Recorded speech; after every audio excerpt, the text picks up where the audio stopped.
especiales. Les dejé la otra parte de especiales que es HIV en otro video. Y ahora vamos a terminar lo que son huéspedes especiales que tenemos, además de HIV. Nunca les puse a presentar. Ahora sí. Tenemos, además de HIV, tenemos Epstein-Barr y neutropenia. Y sepsis creo que también está acá. Bien, cuando hablamos de huéspedes especiales, vamos a pensar en huéspedes que tienen el sistema inmune comprometido, sea por una razón de una patología, que estamos hablando de microbiología, ahí salió, de microbiología o una patología ya de otro lado, por ejemplo, un tumor, un trasplante, todo lo que baje la inmunidad, porque no son solo las patologías microbiológicas van a bajar la inmunidad, vamos a estar hablando de pacientes especiales. Bien, o también con la patología crónica, y ahí tendríamos que incluir muchísimos otros microorganismos, pero algunas patologías son predisponientes, o sea, tiene una predisposición, un paciente con diabetes tiene una predisposición a tener candidiasis. Entonces, en todo eso hablamos de huéspedes especiales. Vamos a hablar de huéspedes que es más fácil tener una patología u otra. Bien, entonces arrancamos con Epstein-Barr. Epstein-Barr causa una mononucleosis. La mononucleosis es una patología que hay pseudomononucleosis. Hay patologías que son ligeramente parecidas a esa y por eso le dicen pseudo. La mononucleosis es una patología marcada por la astenia, o sea, por el cansancio generalizado, y en la cual hay una infección por Epstein-Barr, que es un virus, y ese virus de Epstein-Barr causa una inflamación en el cuerpo, principalmente en todo lo que es el linfático, y esa patología por Epstein-Barr causa entonces fiebre, inflamación de ganglios linfáticos y astenia. Y esa es como la clínica principal de lo que es la mononucleosis. El virus de Epstein-Barr se transmite por el beso, por eso también se puede llamar enfermedad del beso, y va a replicarse principalmente en estero respiratorio y después viaja a ganglios y después se disemina por todo el cuerpo. Entonces, adentro de nuestro timeline de la enfermedad tenemos, por un momento tenemos lo que son los títulos de anticuerpos y el tiempo, ¿no? Entonces, en un primer momento tenemos la primera infección y vamos a tener todos los antígenos, fíjense, este es antígeno, este es antígeno, esto es antígeno. Vamos a tener todos los antígenos altos, ese es anticuerpo. Y después vamos a las 2 semanas más o menos vamos a tener los anticuerpos. Una vez que tengamos los anticuerpos, vamos a estar pasando la enfermedad, el transcurso de la enfermedad acá. Y después voy a dejar solo los IgGs, que van a ser los anticuerpos que me van a marcar que ya tuve esa patología. ¿Por qué eso es importante? Porque la pregunta de choice, la pregunta de oral va a ser este grafiquito.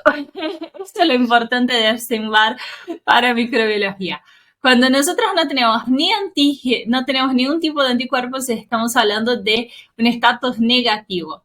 Cuando tenemos anticuerpos IgM y antígenos, acá también vamos a tener antígenos, vamos a hablar de una infección primaria, pero temprana. Después vamos a hablar, cuando empecemos a tener ya algunos IgGs, los IgGs de antígeno E y de antígeno VK, vamos a hablar de una infección ya aguda. Y después, si tenemos los IgGs de EBNA, vamos a hablar de una infección pasada. Después los otros no nos importa mucho, pero bueno, está en la imagen. Entonces, cuando nosotros hablamos de la infección de mononucleosis, vamos a hablar de que hay complicaciones vinculadas a esta infección de mononucleosis de Epstein-Barr, que vamos a pensar que hay un agrandamiento del vaso, porque piensen que el virus está pasando por todo lo que es linfático, está siendo filtrado por vaso, está siendo filtrado por hígado, entonces en el vaso va a haber un agrandamiento de ese vaso, y esa es la principal complicación, como una ruptura del vaso. Por eso, más allá de la astenia que tiene la persona, le vamos a recomendar reposo absoluto. a una parte que son los trasplantados. Cuando hablamos de trasplantados, vamos a preocuparnos en que tanto los trasplantados cuanto los que están haciendo quimioterapias, por ejemplo, todo lo que son linfomas, damos quimio y después hacemos un trasplante, vamos a empezar la neutropenia porque estamos sacando todos los neutrófilos de ese paciente. Entonces, si no tiene neutrófilos suficientes para protegerse, tenemos que estar mirando a ese paciente así. Si tiene fiebre por más de una hora, fíjense, si yo tengo una temperatura de 38,3 o si tengo fiebre por más de una hora, yo ya tengo que estar investigando a ese paciente qué es lo que tiene. Entonces, si yo tengo un paciente que está con una neutrofilia, que yo le bajé muchísimo los neutrófilos, o sea, de una forma que sea una quimioterapia, o si yo le bajé los neutrófilos porque estoy haciendo un trasplante, tengo que estar expectante que esa persona reactive una infección o adquiera una infección en el hospital o en casa o en la sociedad. Por eso tengo que estar muy cuidadoso y medir la temperatura de ese paciente y a tener una serie de cuidados para que él esté bien. A eso le decimos una neutrofilia, una neutropenia febril, cuando yo tengo una neutropenia y fiebre. Las neutropenias febriles van a estar comúnmente ocasionadas por citomegalovirus, aspergillus y cryptococcus, Pneumocystis jirovecii. También podemos tener strongyloides, todos esos patógenos que ya vimos en micro 1, ya los vimos acá en micro 2 de vuelta. Tengo que estar pensándolos. Entonces viene un paciente que está neutropénico a la guardia, que no es mi paciente oncológico, no es mi paciente de trasplante, yo soy médico de guardia. Recién me recibí y veo que el paciente tiene fiebre y está trasplantado, que normalmente viene con la nota de trasplante. Los médicos oncológicos son muy prolijos con eso. Y entonces yo ya tengo que pensar que ese paciente tiene que quedar en un lugar, en un ambiente aislado, lejos de todos los otros pacientes de la guardia, y ya tengo que empezar a buscar con distintos testes, con distintos diagnósticos de etiología, qué es lo que tiene mi paciente. Y también ya avisar su oncologista, avisar su médico de cabecera de trasplante, lo que sea, para poder venir y tratarlo. Pasamos a lo que es el SOFA. El SOFA es ese algoritmo, el algoritmo de SOFA. Hablamos de sepsis. La sepsis, lo que vamos a hacer es, viene un paciente con infección, es seguir el algoritmo. Cuando tenemos un paciente con sepsis, va teniendo un paciente, puede ser que esté descompensado, puede ser que esté levemente compensado. Pero lo que nos va a preocupar es que ese paciente termine de descompensar y está séptico. Y ahí, bueno, chao. Pero lo que vamos a hacer es, vamos a hacer el SOFA, que son esas variables. Vamos a buscar la frecuencia cardíaca, las alteraciones mentales, presión arterial, sistólica.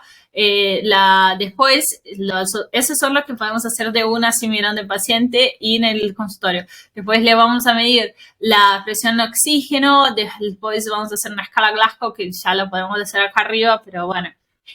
Algunos pasitos de la Glasgow vamos a necesitar estar en la camilla y todo eso. Después, presión arterial, administración de vasopresores, creatinina y bilirrubina y plaquetas. Y todos esos van a darme variantes de puntajes adentro de ese SOFA y ese SOFA me va a dar. Y entonces, ¿cómo es el algoritmo? Viene el paciente, hacemos el quick SOFA, que es el cuadrado de arriba, que lo puedo hacer mucho más rápido. Si no está, podemos seguir sospechando por alguna razón y volvemos a hacer el SOFA completo o directamente pasamos el SOFA completo y ya ese SOFA completo me da 2, se supone que ya tengo sepsis. El algoritmo ya dice que tengo sepsis, ya tengo que estar pensando en shock séptico y ya tengo que estar tratando a ese paciente como si fuera un paciente séptico. Esa es la gran moral de todo. Ahora, la sepsis puede ser causada por innúmeros patógenos. Puede ser causada desde bacterias a virus, a parásitos, distintos organismos pueden causar la sepsis. Y también lo que tenemos que pensar acá en sepsis es que puede venir cualquier tipo de paciente, cualquier edad de paciente con un shock séptico. Entonces, eso nos sirve como clínicos, como médicos, para poder encontrar la sepsis. Y normalmente va a venir un paciente con fiebre elevada, con temblor, escalofríos, debilidad, una alta frecuencia respiratoria, respiración rápida y los signos de la infección, que puede ser una infección oculta o una infección que realmente tenga muchos signos. Puede ser que tenga un absceso, que sería más fácil de ver, o, por ejemplo, que tenga una glomerulonefritis. Una glomerulonefritis no va a ser tan fácil de encontrar esos signos. Y con eso terminamos huéspedes especiales. Es bastante simples. Yo sé que me parece complejo porque son cosas que no estamos acostumbrados a ver, pero son muy simples ya que son pacientes muy puntuales. Entonces tenemos esos pacientes y ya tenemos todos los datos para el choice o para ir a dar.